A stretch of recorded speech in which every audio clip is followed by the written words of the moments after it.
Yes, guys. Welcome back to another episode of the Bootcast podcast. I am your host, Justin. I'm here with my fellow co-host, as always, Colby. Colby, man, how you doing? I'm doing good, man. Had a good Father's Day. I got to go watch my son, my oldest son, play. That was a lot of fun. He did very well. Nice. It's Very nice when your nice. kids get to that point where you don't have anything to tell them after the game. Like normally I'm like, hey dude, you're on defense, you can't go that far up. You have to be open to this, call for a ball, and there was nothing I could tell him. It was kind of That's cool. always good. Yeah. Yeah. The self-improvement. Right. No, that's awesome. Yeah, mine was super chill. I didn't really do anything, and I didn't want to do anything. Mhm. We went and kicked around, me and some homies, early Sunday morning, trying to beat the heat, and we still didn't. And I was sick all day, just tired. Yeah. It's a lot of sun. It's called being old. Yeah. No, dude, you know what else I Straight did up. that day? And this is nothing to do with the soccer boots, football boots. But my brother and I played Elden Ring for the first time in 2 years. Oh, yeah, Yeah, I got the nice, headset nice. back out and we were like, what do we do? What were we doing? What is Oh, this yeah. equipment? Yeah. Those are great. Those are great games. My Yeah, favorite dude. is Bloodborne, if you've ever played that Oh, one. it's a good game. Yeah. That's my all-time favorite game. Yeah, it's a great game. Well, okay, so let's see. It's episode 27, so let's just pick. This is weird numbers. We're starting to get into the weird ones and the very obscures. Yes. So who are you going to go with, Colby? Who is your number 27? My number 27, corner taken quickly, Origi. Divock, bro. Divock Origi. I mean, come on, dude. Come on. You got to give it. He's like a cult player for y'all. He right? is, man. He is. Well, it's funny because I remember when we bought him, and it was okay, he's a young Belgian player, pretty good, and then it was I don't even really know what happened. It was he just didn't do much. He was decent, but towards the end, towards 2018, he became more cult-like, where he'd be a sub, and he'd always get us a goal at the end of a game. He's a super sub. Yeah, he was a super sub, and he'd come out, and there was this crazy game I remember. I think it was against Everton, where he got this weird he headed it. It went off the post. It came back down, and he finished it. It was nuts. But yeah, that Champions League game against Barcelona, with him and Trent and Wijnaldum and Henderson and all these guys, these Klopp era guys from 2017 to 2019, it was that was freaking awesome, dude. I love that era. I still think that you guys probably should have kept him over Darwin, because you kind of Origi? sold him. Yeah, you kind of sold him to get Darwin, didn't you? I'm trying to remember when we sold them. It might have been I think that was the same I think season. I think you're right. It's the same summer. Yeah, and Origi was, people didn't know this, but we bought him really young. So he was probably only 27, 28 when we sold him. So he still had life in him. I think we should not have sold Gini Wijnaldum. That's a whole nother story. Gini! To get Thiago. We were oh, Gini's getting too old, and we bought somebody who was exactly his same age but broken. So, whatever. Where is Gini Wijnaldum now? He was at PSG, right? Yeah, he didn't do well there. And then he lost his his spot to Messi. I think he got on loan somewhere. That's a good question. I'll look it up, man. Who is your number 27? Dude, my 27, I'm going to go with David Alaba. That's a good pick, bro. Whenever he was at Bayern Munich. That's a really good pick. Yeah. Sometimes it's just you just have to have those utility players and those great defensive backs, and somebody who can play center back or fill in at left back when needed, especially with Madrid now. Mm-hmm. I think a very, very underrated player. I wouldn't say underrated. I think he's rated probably correctly. Very underappreciated, maybe. Maybe. He's always one I think about, in that Bayern team that, we're defensively solid. But he's injured right now. I don't think he went to the Euros with Austria. No, I think he got injured towards the end of the Madrid season. I don't even know. Did he play at the end of Madrid? I don't even know if he did. I don't know, man. It's weird. I mean, Austria doesn't have a coach right now anyway. They just have this guy. What happened with Ralf Rangnick? Rangnick. What happened with him? I'm messing because Ronaldo said he wasn't. Ronaldo said he wasn't a real coach. I saw somebody say that earlier too, and I was like, "Wait, what happened to Ralph? Did he die?" No, that was me. Did he die? No, I was just saying, bro, this guy's not even a coach. He's not even a real coach. He's not. Did you watch that interview with Ronaldo of course. and Piers Morgan? Yes, of course. Dude. And you know what's so Ronaldo. funny is he was so right on so many different things. Yeah. It's one of those things where it's not about what he said, it's how he said it. It's like Piers Morgan of all people. Right. Just like, oh. I just like how he was like, you know what? Rooney, he's just jealous because he's fat and I'm still playing. I mean, it's true, but did you whatever. see Rooney took the Plymouth Argyle job? No. Yeah, he was doing the overlap stuff, and then he just recently, I think at the end of May, signed for Plymouth Argyle, so he's gonna be a manager there. So interesting. Hopefully, it goes better there than it did at Derby County or where else did he coach? DC. Yeah, DC United. He was was he a player coach at DC and at Derby or no? He might have. I haven't followed him where that else closely. Was he managing? I can't think of it. It's not important. Yeah, must not be worth mentioning. Okay, so let's get into this, man. You got something in the mail. I did. Very special. Yes. Show them. Show the people. Ooh. So you string bag first. So these are the 11 Pro TK. Okay. And they're really nice looking. And so I had the 11 Pro remake from last year. And I know you and I kind of crapped on the quality of those. I mean, they weren't bad. They're super comfortable. You sold them to your cousin. Your cousin loves them. So what I did, I pulled these out of the box, and I was like, I don't remember them being this nice. The ones from last year, like it seems like really like it's like this nice suede liner. Like the leather seems a little bit more like thicker and plush. So if somebody out there, I think Julio Bootmaniac might have these now and the black ones. Let me know if these seem like they're higher quality to you. I actually reached out to Substance Football and asked him because I know he has the 11 Pro remake from last year, and he didn't have these to compare them to. But I'm gonna keep these. Like they're really nice. That's surprising. You never keep anything. I never keep anything. Yeah. I like the torsion frame sole plate. It's I don't know if it's the Copa Pures or the torsion frame sole plate, but for some reason I was really never able to feel completely comfortable in those. So, So I'll give a durability update report as this podcast goes on, and when I rip these, cool. I'll pull them back have out. to really push those to the limit. Yeah. Yes. Okay. So speaking of Toni Kroos and boots, the Euros have been going on. Mm-hmm. What have you been thinking so far? Have you noticed anything boot wise or whatever? Boot wise has been, what I expected. There's a bunch of pink Nikes, a bunch of little people with their shrimp feet running around. Of course, we've got the heavy hitters. You got Jude in the Preds. You got Trent in the Preds. In the Germany game, something weird I noticed was I don't know what the guy's name is. The guy that like two-footed Gundogan had the 2022 Copa Senses. Did you notice that? You no. probably didn't. Yeah, I didn't. The guy that got the red card was wearing those. It was like the Al Hayil or whatever version that never came out. Like those. Oh, like, white. yeah. Yes. I was like, that's so random. Like, why does this guy have those boots? Yeah. It was weird.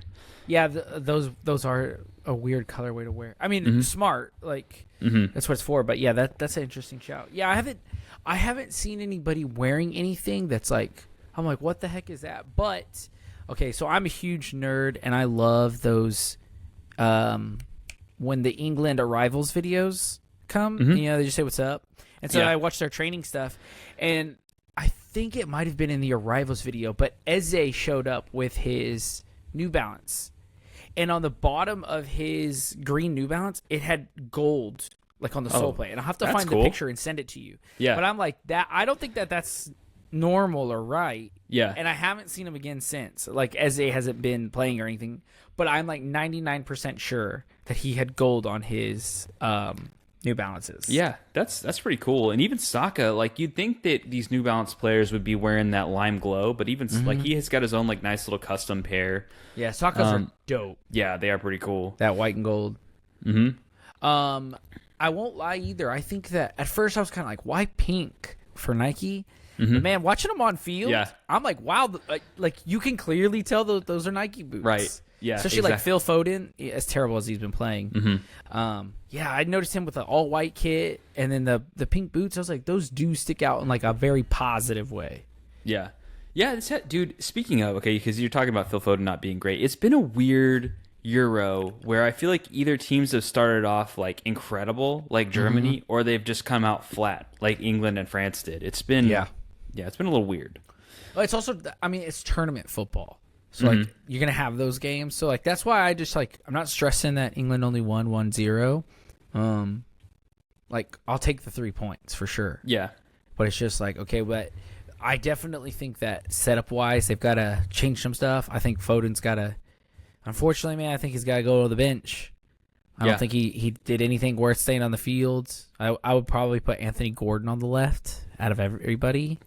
I'm undecided about Trent, to be honest. Oh, and that with you. right midfield position, that defensive midfield's up kind of opposite Rice. Yeah. It's I don't know. It's like certain moments watching him go forward, I'm like, oh yeah, okay, that's why you're doing it.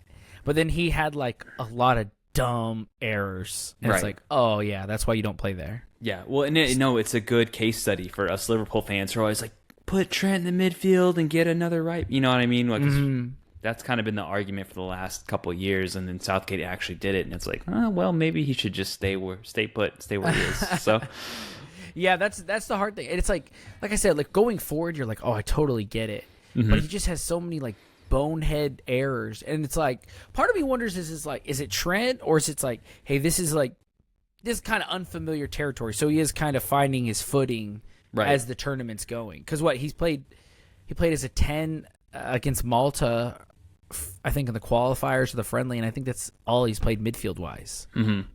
Yeah, and it's just like you said, I think it's a combination of that and it being just different play. I mean, it's the English guys, but it's still a different setup. So like when he has that free role at Liverpool, it's like he knows essentially like what the other guys are going to do, and here it's it's just a little bit different. So yeah, for sure. And it's just like I'm worried about England in the sense that like people like Jude are having to do a lot of work, and so that has me worried because like Harry Kane is not going to get dropped at all. I know he's not going to get dropped. Yeah, but it's like he put out a stinker. Right, he was smelly. The other day. Foden, smelly. Yeah. Saka was an animal. Saka was an absolute animal. I thought Gahey was an animal, especially for his first tournament. I thought even when Conor Gallagher came on, he looked pretty good. Yeah. But Kane, bro, he's smelly. He's smelly. Dude, speaking of Harry Kane, because I'm gonna go all the way back to the beginning of this podcast. This is a little out of order, but we're talking about number 27. A good number 27. Lucas Moura. In that same Champions League, where we played Tottenham in the Champions League final, Lucas Moura was phenomenal. And it was one of those situations kind of like the Diego Costa thing where Harry Kane had some kind of ankle injury. And I think it was Pochettino had to decide, are we going to play Harry Kane, who just now got fit, or are we going to start Lucas Moura? And they decided to go with Kane, lost the final. So, anyways, you brought up Kane. And I remember Lucas Moura was one of the picks for 27. So I just wanted to give him. Isn't that the same season where Lucas Moura had like that crazy last minute goals against Ajax? Yes, he had I think he had a hat trick against Ajax or something. Yeah, and it was like in the 93rd minute, barely got him through. Yeah, that was a good Ajax team too. Yeah, that was the manager. They got all their players poached. Manager stinks. Yeah. Okay, well let's keep going. So you got the Toni Kroos boots. Yes, sir. I haven't seen anything on the pitch at the Euros. I haven't watched the Copa at all. I'm just gonna be honest, but I haven't seen anything unreleased besides now those Copa Sins. Have you seen anything up and coming or anything that we haven't seen yet? No. In the training videos, of course, I've seen Messi in his golden F50s that hopefully we'll get here pretty soon. Actually, we might get them in like 3 days because they said the 20th. Usually, boots release on Tuesdays though, or they have been recently, or Mondays. So I don't know, but yeah, I've seen those. I think people are going to. I'm hoping it's not. It doesn't seem like it's going to be a limited release. I think it's going to be a general release. So hopefully everybody can get their hands on those. But the F50 hype is kind of. It's not quite the Predator, but it is. People are definitely high on it. Yeah. Well, I don't know if you read Lockhart's not review. Yet. Yeah, I read it, and he was basically like praising the F50 over the Pred. Okay. He was like, I love the Pred, but he's like, I really love these F50s. I like the sole plate on those boots, dude. They're such a good sole plate. On the F50? Mm-hmm. Have you gotten to wear yours anymore since the last podcast? No. Oh. Yeah. Yeah, I'm still waiting for the Plus model to come out, you know? Yeah. A couple of websites have them here and there. I got a lot of comments on the Plus model because I think we were just talking about with the cushion, but I got a lot of people saying like it's like hella more snappy. Oh. And Did you yeah, and use the term responsive. hella? Hella. Oh, God. Yeah, like the kids, bro. But they said the people that have commented said it's snappier, it's Yeah. better overall. Mhm. It's Well, worth the money. If you're into that, if you're Okay. into that kind of a snappy responsive sole plate, then yes, that's a boot you'd go for. Okay, I'll have to keep my eyes out then. Yeah. Okay, so I guess we can keep moving on to kind of what I'm going to call my sad week this past week. I had to sell quite a bit. Not quite a bit. I sold a lot of pairs at the collection, though. Mm-hmm. I needed some extra cash because I've been buying too many boots, and so I had to sell them. Some pairs I had to part with. I was very, very sad about. I sold a pair of remakes, Pred remakes, but luckily they're the blue ones, so it didn't hurt as bad. Pulses. The pulses. I'm sad. I'm sad. I'm sad for you. The pulses went. Some Phantom Venoms went. What else? Oh, I sold the purple Tiempo Legend 9s. Ugh. Those World ones Cup. I was sad to go with. Ugh. Those ones were buttes. Yeah. Those ones hurt. Did you sell? I'm trying to think of you. Did you sell your Roteros? One of your two Roteros? No. Oh. Nope. Phew. The price is too high on those, I think, for people. And Mm-hmm. okay, here's the crazy thing. And if you're in the comments and you know how I can address this better, please let me know. But it's like with this kind of niche, I don't know how to price these things. You know what I mean? So I kind of just look at, okay, what did they cost originally? And then I'll look at like websites like eBay, StockX, Go, see what they're going for on there, and then I sell them for less than that. Mm-hmm. And then even then people are still like, oh no, that's way too expensive. And I'm like, I don't know how to do this. Yeah. So it's like the Roteros, like I don't want to sell the Roteros. So I put them at a price where it's like, if somebody's willing to pay that, then I will part with them. But if they don't move instantly, then I'm not upset about it. How big of a window do you think you have to sell at a certain price? Because I've wondered this too. Like for instance, like these TK boots, right? Mm-hmm. If I try to sell these within this week, I'll probably get a few hits on them. Probably could sell them above retail. Mm-hmm. But like, what if I wait like a year? Mm-hmm. Like, does that go up in price, or is it going to be like pretty much what I bought for retail? I don't know. That's the thing. And sometimes it's like it depends on, like those gold Messi boots, right? Mm-hmm. Those didn't sell like crazy at first because they were his World Cup colorway, mm-hmm. and then once he won the World Cup, those went for like astronomical prices, and then now people are even having a hard time trying to sell them again. And then you remember they came in that crazy box and all that. Mm-hmm. So I don't know. Yeah, selling is a weird thing. I think a lot of it has to do with hype at the time. Mm-hmm. Because I remember when I think I got two pairs of Montebellunas when they first came out. Like they dropped in, I want to say October. Was it October of 2022? And so those were selling so fast. That was like probably the fastest I've ever sold a pair of boots.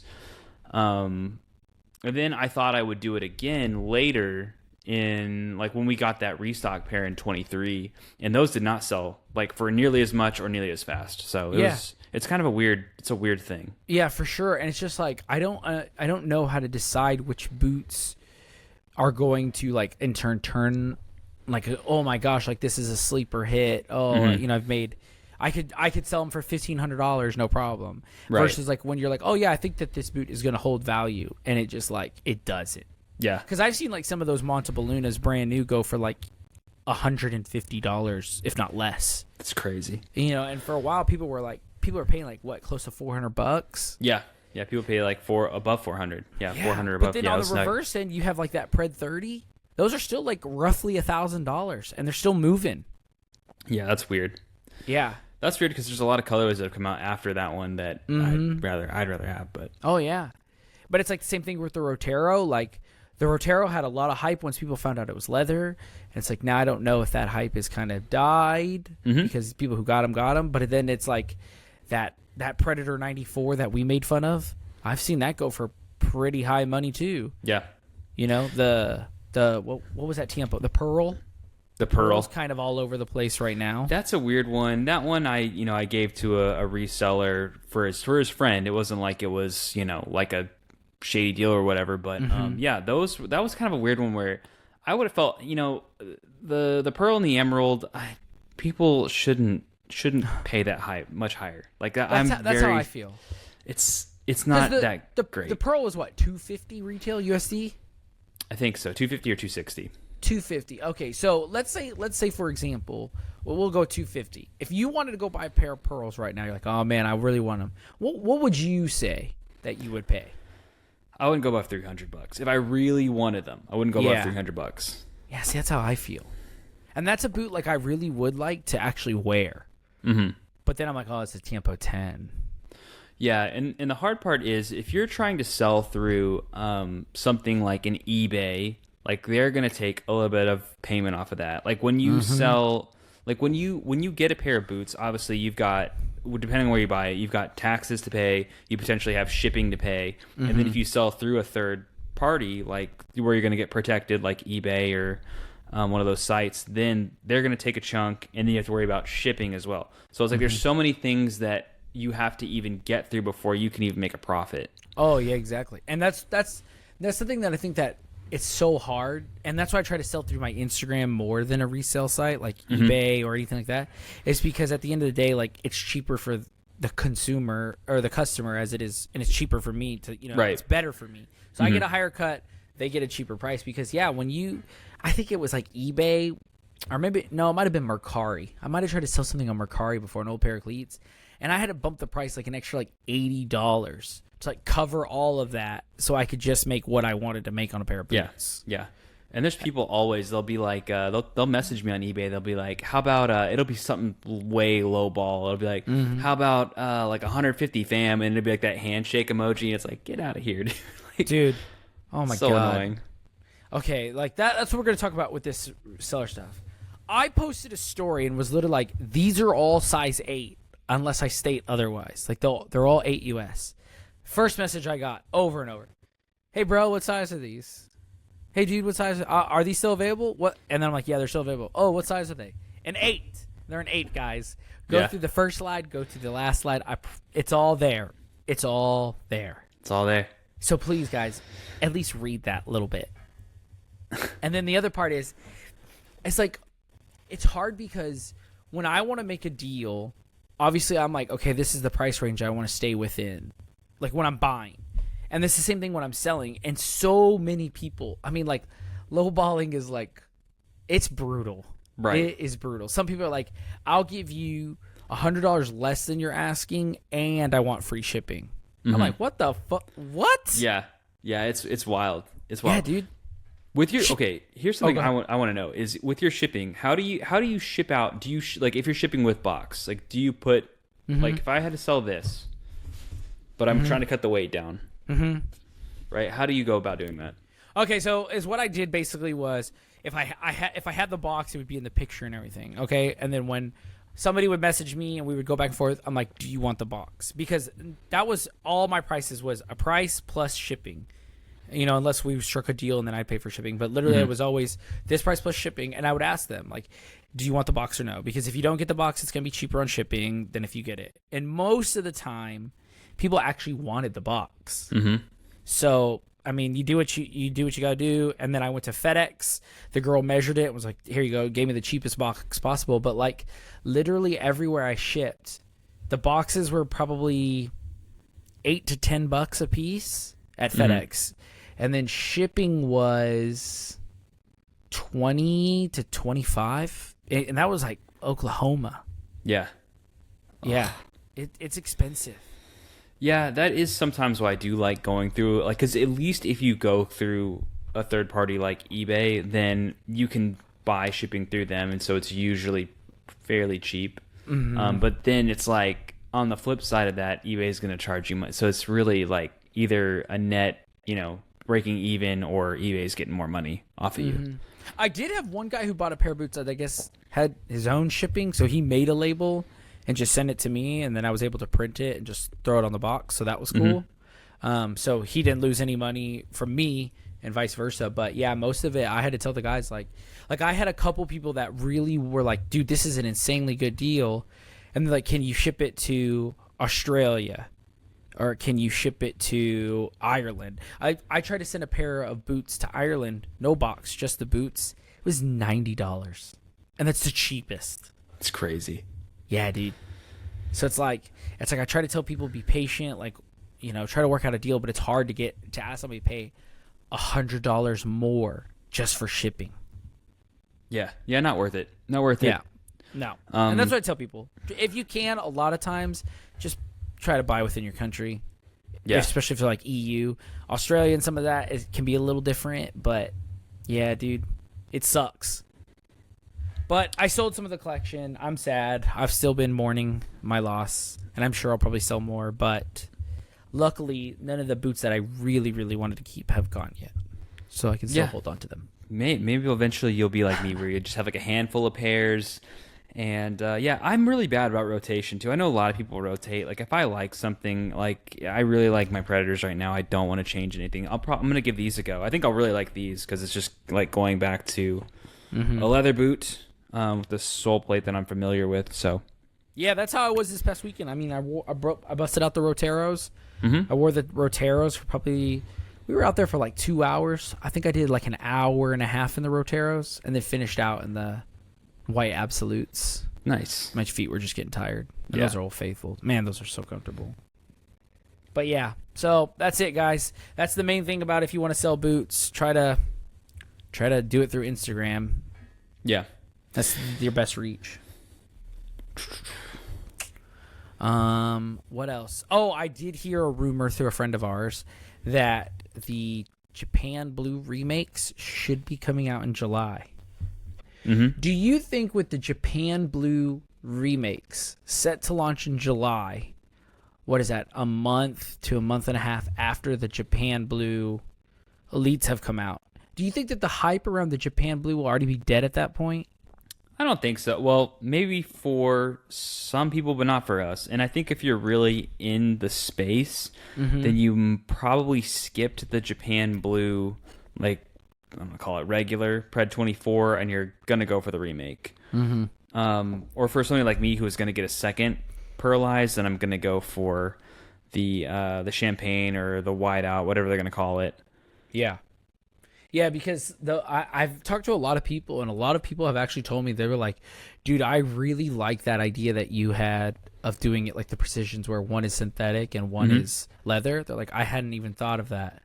And I'm like, yeah. And they're like, that should be how it is from like now on. Yeah, that would be awesome. Yeah. I mean, they already did it. That's the thing, is like, you guys have already shown us. That's the hard part when companies can do that. That's the thing, is they showed that they can do it.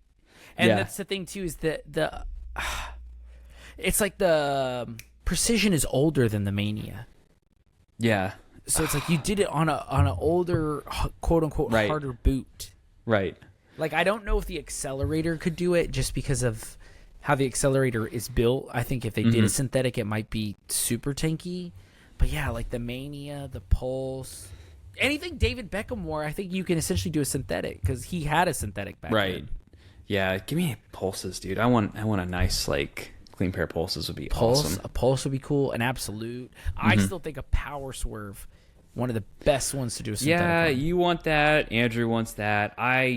It's such a good boot, bro. See, you don't know. You're stuck on your boring Toni Kroos boots. These are great. Dude, the Power Swerve was such a phenomenal Predator. Sure was. Yeah. That was a good one. Anyways, man, I can't find it. I'm just gonna call it the Champagne. I'll bring it up next pod. But I did see, like, it's going to be. It's not called Champagne, because that's not what it is. It's something different. It's like a weird white. Yeah, it's like a weird off-white style. But what about it? That's it. They're just not calling it Champagne. Because you and I were talking about that. We're like, oh, is this a Champagne Mania remake? Because it's all white. And they're like, yeah, dumbass. It's like, it's not. I wonder. It's not called the Lunar, is it? Oh gosh. They had a Lunar. The reason I ask is because they had a Lunar Mania that looked very, very, very similar to the Champagne, but it's more has like a silvery undertone than like the gold undertone. because champagne has a gold undertone. If you look at the lunar, it has more of like a silver, white undertone. Oh, another thing, dude, is those safaris are supposed to come out for the Olympics, so we may see those pretty soon. Those are awful. The Olympics are what, like late July, August? Yep. So I think they will have a month off, and then I think the Tiempos look good. Those are like the first Tiempos. I'm like, those look pretty good. I wouldn't wear. I can't. Like, that's the worst part about the Tiempo this generation is like I love some of the way the aesthetics look. Like that pearl would be so good in leather, and the Safari would be so good in leather. But I can't wear the Tiempos, and it's not because they're synthetic. Like I'll wear synthetics. It's just a synthetic that does not fit my foot shape. Yeah, it's the first narrow Tiempo from what I've heard. Yeah, it's impossible to wear. It's like it was between. Like when this is the frustrating part of the non-leather boot market, and I mean like the heritage non-leather, is that the Tiempos are narrow. The Puma King Ultimate, which I know they revamped, but that was narrow, and then the Copa Pures aren't. I wouldn't say they're narrow, but they're narrow-ish. So it's like nothing in that collection really like helps me. Like the Predator, ironically, the Predator does have a better fit than the Copa Pure, and so does the F50s. It's stupid. Like it's stupid. The heritage boots are supposed to be your wide friendly boots. I was gonna say when your speed boots are wider than your quote unquote heritage boots. Wider. I would argue more comfortable. Like they're almost like more comfortable. That's even worse. That's even worse. Like, come on, and they're gonna fix it. They're gonna fix it because they're like the funny thing about Adidas is like. The new Copa Pure 3 is going to be a Copa 17-18. Like, that's exactly what it looks like. There's going to be... I don't know if it's going to be fusion skin or actual leather, but it literally... Like, if you go look at those spy photos, it's a freaking, like, Copa 18.1. I told you that they keep doing this. They do a couple steps forward, and then, like, it's like a different team is working back and forth. And the fact that they're going back to that... Yeah. Because right now, the last Pure 1... was basically the 19 and 20 again. It was like the evolution of the 19 and 20. And then this new Pure, I think is a step back even from that. Yeah. I just like I can't wait. Like they need to free up they need to just go back to kind of how it was like 2014 to like I don't even know when they really started like hardening up the midfoots of everything, and that's when it gets kind of uncomfortable. Like you need to spread that back out. Whatever years that was the most friendly, like I don't know. That's been an issue with me where it's like this boot would be comfortable, but you've like almost overcompensated for the way the midfoot is. Yeah. Well, it's funny because that's what you're saying Adidas is doing, and then Nike, everybody's complaining that their midfoots are too like there's not enough rigidity and they're too bendy. So nobody is doing it right. That's what we can say. Yeah. Nobody's doing it right. Nobody's doing it right. But you know what's going to happen too is like when you get this next Copa, it's still going to have some weird they're gonna mess something sole up. Plate or foot just or heel or tongue like, this or is something. a great sole plate, but it's run its course. Like you've been using it now for almost like a full 2 years at least. Yeah. Maybe going over 2 years. You got to retire it. And it was already an old sole plate to begin with. And that was used for like 2 years. Yeah. It's like, come on. Stop it. Stop making me pay for stuff that I've already had. Stop it. Yeah. It's like if it ain't broke, don't fix it, but don't fix it with something that's also broke. Mm-hmm. That's kind of the way I've looked at boots lately. Before we get out of here, I want to ask you, did you see those Mbappe pair that I posted on the chat? No. Oh, dude, you got to go through. You'll have to find her. I'll send it to you again. But somebody found a pair of the Vapor 16 Mbappes at Dick's. What? Dick's had them put out on accident, and he found them on the wall. And he literally took a picture of it, and I posted it in the chat. Yeah, let me see if I might have it. What is going on at Dick's phone. Sporting Goods, dude? And literally, they are so weird. Yeah, here, let me text it to you right now. But then okay, here's the gross part, and this is the part that I hate about reselling. So he had them. He was like, "Hey, I'm at Dick's. If anybody wants them, let me know." Okay, cool. The boots are $280, and he was asking for $400 before shipping. Oh, what a dick! Yeah, That's a gross. That is gross crazy. upcharge. Yeah. I can't believe they just put them out. Yeah. That's so. You can put the picture in if you want. I mean, they were added dicks. Yeah, I will. And you can I literally will tell. absolutely put this picture in. Yeah. Yeah. What do you think? So seeing these, what do you think of these Mbappe boots? I thought it was going to be more of like a pink. They're definitely more red than I thought. And the but heel. yeah, and the heel. Yeah. I don't mind them. I mean, they actually don't look too bad. They prefer just look like those Blazes to me. Yeah, that's exactly Like, what they looks look even like. more. I think the Blazes were more orangey. They were like I think they looked better aesthetically, but these aren't bad. I prefer the white with the blue. But yeah, these will sell. These will sell. Yeah. The white's gonna sell. Like The Mercurial sell. These look very younger audience friendly. Mm-hmm. And I think that's what they're going for, which is very smart. Right. These are bright, these are loud, these are very Mbappe. Yeah, very Mbappe. So there's a fun little thing that somebody found at Dick's. So you got a fake pair from Dick's, and somebody found unreleased boots from Dick's. Dick's, what are you doing? Dick's, come on, get it guys, together. get it together, guys. Send it here if you want to show it off. That's all I gotta say. Sponsor us. Please. Sponsor us, Dick's. Dick's, sponsor Sporting us. Goods. It's Dick's Sporting Goods. That's what I meant to say. Sorry, Dick's Sporting Goods. That's right. We need. Yeah, We'll wear your stuff. Yeah, for sure. I'd rock Dick. I like Dick's. Dick's is cool. We're wearing green polos next podcast. That'd be dope. All right, Colby. We're gonna keep this episode short. It's very light, kind of in the football boot world. Yeah, not all enjoying news. We're all enjoying some tournament football. At least I am. So, before we get out of here, Colby, tell the people what your favorite jersey from the Euros has been so far. Oh man, I didn't like the France jerseys today. I don't like the old school like stripes. Not a fan of England's white jersey. I'm gonna go with yeah. I like the dark blue better. They haven't worn their away yet. That's purple. Oh, is it? What is it? It's purple. Purple, whatever it is. Yeah. I think like Germany's the best. So I was far. gonna say, you know whose hit? It's Germany's. Germany's. Yeah. Germany. I saw that full kit and I was like, that slaps. That slaps hard. Yeah. But that England zip up jacket, like the pre-match jacket. Oh, that does look cool. I found it on Nike.com. So nice. So nice. So expensive. So nice. So with that, Colby, tell the people where they can find you. You guys can find me at Kicking with Colbs on Instagram and on YouTube.